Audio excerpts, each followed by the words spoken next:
Good evening. Sa atin na Pasko, naiiba ang pagdiriwang. Testing na rin siya, bride ko. This is November 25, 24 day. 23 day, 24 ugma. Okay?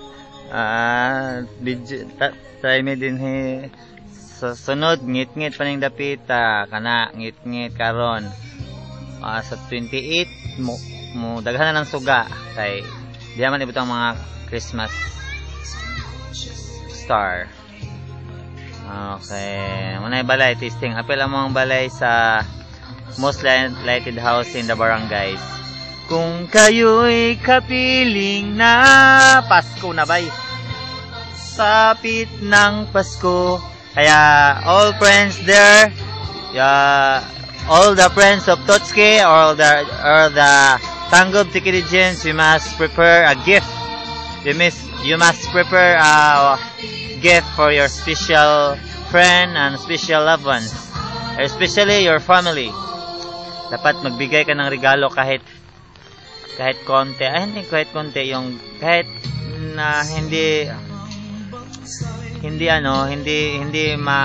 magastos pero galing sa kasing-kasing ba, no? Gikan gyud sa imong kinatribukan sa imong kasing-kasing. Dili napa na si mga suga diha pero wa pa may extension wire. Asa na diha musiga pa na, okay? Layo, Paskong Pinoy pa rin sa ating asa na to dapit. Muna siya. Lagi mo na maiisip na sila'y nandito sana. Masaka ko sa taas nga may with video. Okay? Sa ngit-ngit kayo, okay na siya, ha? Kaya testing naman, gaulan na, patay na extension, mabuto ni Ron. Kay siya, kung kayo'y kapiling na, sana pagsapit ng Pasko, muni ang sulod sa balay. Mora siya, San Pasko na, Santa Claus, Santa Claus, Santa Claus, Santa Claus,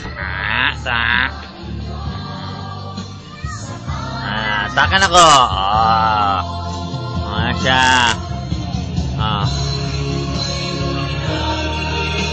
at may simbang gabi din.